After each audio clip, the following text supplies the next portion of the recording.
Avant de commencer, écoute-moi. Tu n'as pas encore idée de ce que ton esprit est capable d'accomplir. La plupart des gens vivent toute leur vie sans jamais toucher du doigt leur véritable puissance. Pas parce qu'ils sont faibles, mais parce qu'ils n'ont jamais appris à regarder à l'intérieur. Si tu regardes cette vidéo maintenant, ce n'est pas un hasard. Tu sens au fond de toi qu'il y a quelque chose de plus grand, quelque chose qui veut sortir. Et crois-moi, si tu suis ces étapes pendant 7 jours, ce qui va se passer dans ton esprit peut littéralement changer ton futur. N'abandonne pas, ne quitte pas cette vidéo, reste avec moi. Je te promets, le toi qui va sortir de ces quelques minutes ne sera plus celui qui est entré. Avant d'aller plus loin, fais une chose. Abonne-toi maintenant, active la cloche et mets un like. Pourquoi? Parce que tu es en train d'entrer dans un processus de transformation. Et pour rester constant, pour ne pas abandonner, tu vas avoir besoin de quelqu'un qui te rappelle chaque jour que ton futur mérite ta discipline. Et c'est exactement ce que ma chaîne fait pour toi. Maintenant, prépare-toi. Ce que je m'apprête à te dévoiler n'est pas juste de la motivation. C'est un vrai protocole, appliqué par les gens qui changent leur vie en silence et réapparaissent méconnaissables. Commençons. 1. Le réveil mental. Le réveil mental est plus qu'une simple prise de conscience. C'est un retour à soi, un retour à ta vérité intérieure, un retour vers ce que tu as oublié, mais que ton esprit n'a jamais cessé d'appeler. Pendant toute ta vie, tu as été exposé à des influences, à des idées, à des croyances qui n'étaient pas les tiennes. Tu as grandi dans un environnement qui t'a appris quoi penser, mais pas comment penser. On t'a donné des limites invisibles, des «tu ne peux pas», des «ce n'est pas possible», des «ce n'est pas pour toi». Et à force d'entendre ces phrases, ton esprit s'est mis à les croire. Le réveil mental, c'est le moment où tu reprends le contrôle.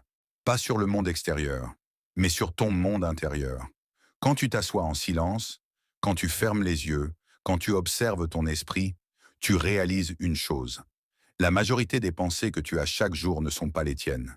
Ce sont des réflexes hérités, des réactions automatiques, des traces laissées par des expériences, des critiques, des comparaisons, des peurs. Tu crois que tu penses, mais en réalité, tu répètes. Tu répètes les mêmes schémas mentaux que tu répètes peut-être depuis 10 ans, 20 ans, parfois même depuis ton enfance. Le jour 1 est donc essentiel. Il casse le pilote automatique. Et quand tu coupes le pilote automatique, tu reprends le volant. Le réveil mental demande du courage, parce qu'il te confronte à la vérité de ce que tu fais réellement de ta vie, la vérité de ce que tu deviens quand tu ne fais pas attention, la vérité de ce que tu te laisses accepter, la vérité de ce que tu permets que les autres te fassent, la vérité de ce que tu caches derrière le sourire, derrière les routines, derrière les excuses. Mais cette vérité n'est pas là pour te détruire. Elle est là pour te libérer. Ce que tu refuses de voir te contrôle. Ce que tu acceptes de voir te libère. Le réveil mental signifie que tu observes tes comportements, un par un, sans jugement, sans excuse, sans fuite. Tu identifies les habitudes qui te dégradent, les actions qui te volent ton temps, les pensées qui sabotent ton potentiel, les personnes qui affaiblissent ton énergie, les routines qui t'empêchent de grandir. Et c'est dans ce regard honnête que naît le premier changement. Parce que tu ne peux pas changer ce que tu ne vois pas. Tu ne peux pas progresser en gardant les yeux fermés. Le réveil mental, c'est ta renaissance. La renaissance de ta conscience. La renaissance de ta lucidité. La renaissance de ton pouvoir personnel. Et tu vas remarquer quelque chose. Quand tu redeviens conscient, tu redeviens vivant. Ton énergie se réactive. Ton esprit se réveille. Ton potentiel commence à bouger. C'est comme si ton cerveau se disait enfin, tu m'écoutes. Enfin, tu comprends. Enfin, tu te réveilles. Ce moment-là, ce simple instant où tu réalises que tu étais absent de toi-même, est le point de départ d'un nouveau chapitre de ta vie. 2. L'isolation sélective. L'isolation sélective n'est pas la solitude. Ce n'est pas l'isolement. Ce n'est pas fuir les autres. C'est fuir le bruit. Le bruit est partout. Les notifications qui te perturbent. Les réseaux sociaux qui te comparent. Les conversations inutiles qui te fatiguent. Les distractions qui t'arrachent à ton potentiel. Les pensées envahissantes qui s'imposent à toi. Tu ne peux pas entendre ton âme si ton esprit est saturé. Tu ne peux pas entendre ton intuition si ton cerveau lutte pour survivre à un flux continu de distractions. L'isolation sélective est une protection. une bulle sacrée, une zone silencieuse. Un espace intérieur où ton esprit peut respirer. Pendant cette étape, tu vas découvrir quelque chose de surprenant. Le silence te dévoile des choses que le bruit t'empêchait de voir. Quand tu coupes les distractions, tes vraies pensées émergent. Ta vraie force apparaît. Ta vraie créativité revient. Ton vrai potentiel remonte à la surface. C'est dans le silence que les grandes idées naissent. C'est dans le silence que les décisions importantes apparaissent clairement. C'est dans le silence que ton esprit se reconnecte à sa puissance originelle. Les gens ont peur du silence parce qu'ils les confrontent à eux-mêmes. Mais toi, tu n'es plus comme les autres. Tu es dans un processus de transformation. Alors tu vas embrasser ce silence. L'isolation sélective, c'est créer une distance entre toi et tout ce qui t'empêche d'évoluer. Ce n'est pas couper le monde, c'est couper le parasite. C'est dire, pendant quelques heures, quelques jours, mon esprit mérite la paix.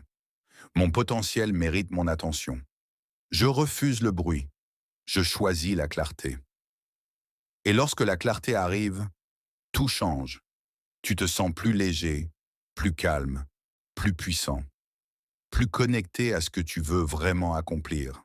Le monde extérieur te perd, mais ton monde intérieur te retrouve. 3. Le reset émotionnel. Ton potentiel ne se libère pas tant que ton cœur est lourd. Tu peux essayer d'avancer, mais si tu portes des charges émotionnelles non résolues, tu vas marcher lentement, très lentement. Le reset émotionnel est un nettoyage intérieur, un détox de l'âme, une purge de tout ce qui t'a abîmé sans que tu t'en rendes compte. Les émotions que tu n'exprimes pas ne disparaissent jamais.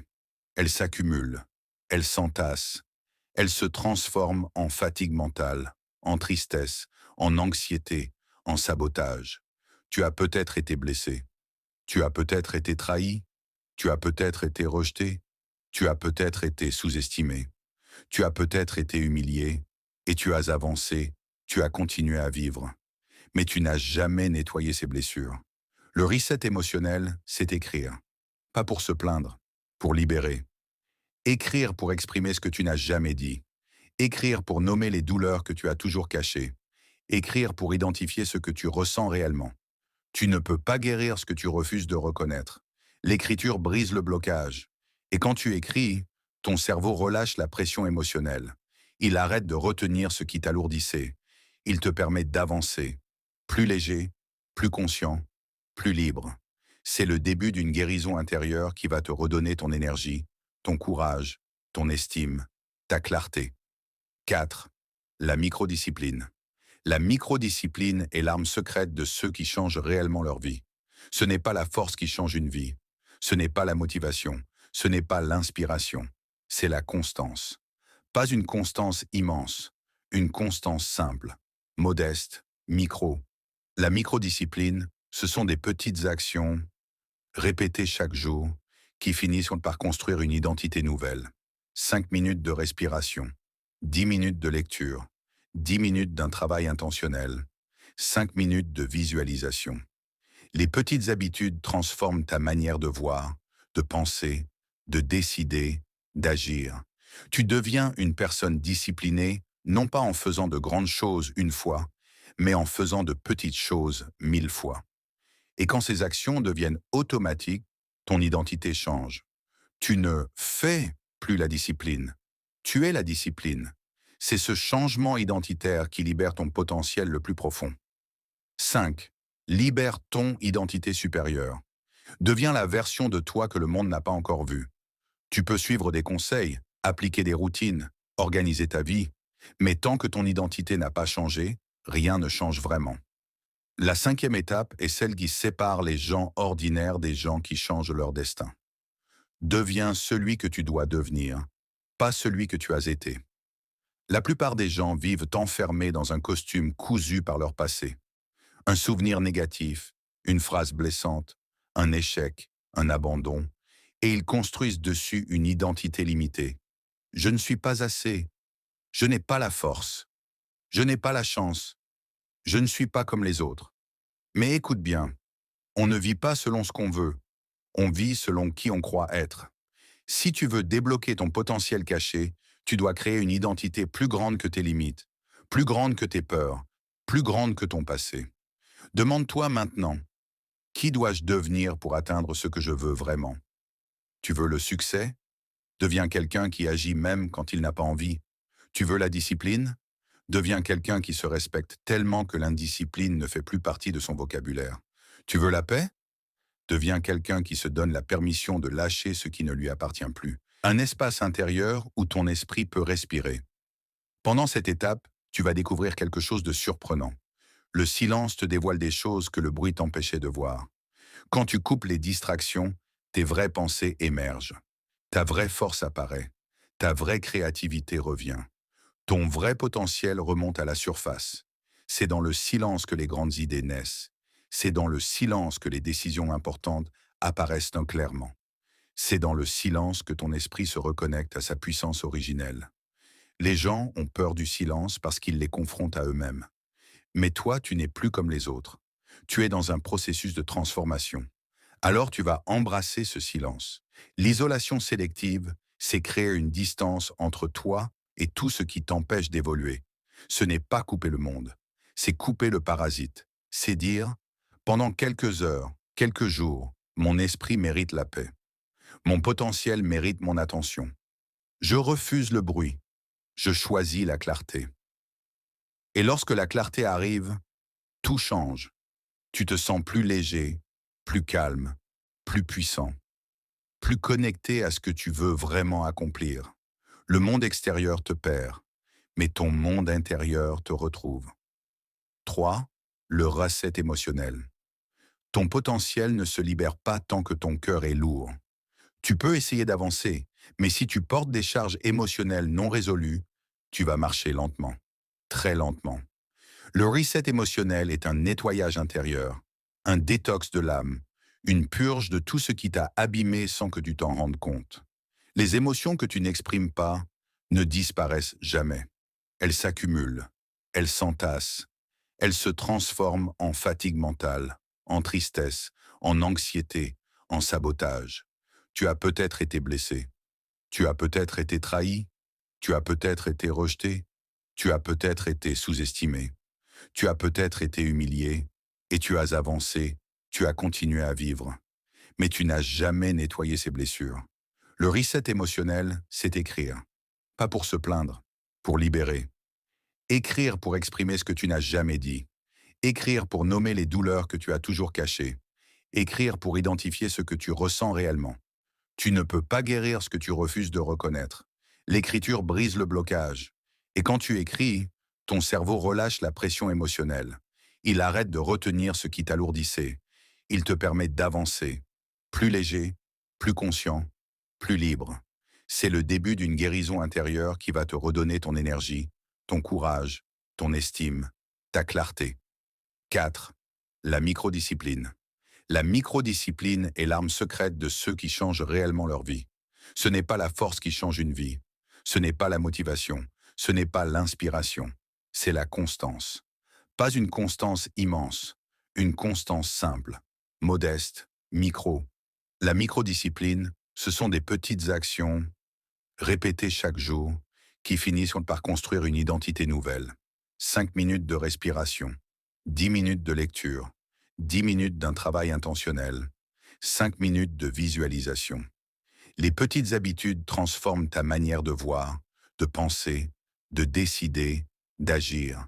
Tu deviens une personne disciplinée, non pas en faisant de grandes choses une fois, mais en faisant de petites choses 1000 fois. Et quand ces actions deviennent automatiques, ton identité change. Tu ne fais plus la discipline, tu es la discipline. C'est ce changement identitaire qui libère ton potentiel le plus profond. 5. Libère ton identité supérieure. Deviens la version de toi que le monde n'a pas encore vue. Tu peux suivre des conseils, appliquer des routines, organiser ta vie, mais tant que ton identité n'a pas changé, rien ne change vraiment. La 5e étape est celle qui sépare les gens ordinaires des gens qui changent leur destin. Deviens celui que tu dois devenir, pas celui que tu as été. La plupart des gens vivent enfermés dans un costume cousu par leur passé. Un souvenir négatif, une phrase blessante, un échec, un abandon, et ils construisent dessus une identité limitée. Je ne suis pas assez, Je n'ai pas la force. Je n'ai pas la chance. Je ne suis pas comme les autres. Mais écoute bien, on ne vit pas selon ce qu'on veut. On vit selon qui on croit être. Si tu veux débloquer ton potentiel caché, tu dois créer une identité plus grande que tes limites, plus grande que tes peurs, plus grande que ton passé. Demande-toi maintenant, qui dois-je devenir pour atteindre ce que je veux vraiment? Tu veux le succès? Deviens quelqu'un qui agit même quand il n'a pas envie. Tu veux la discipline? Deviens quelqu'un qui se respecte tellement que l'indiscipline ne fait plus partie de son vocabulaire. Tu veux la paix? Deviens quelqu'un qui se donne la permission de lâcher ce qui ne lui appartient plus.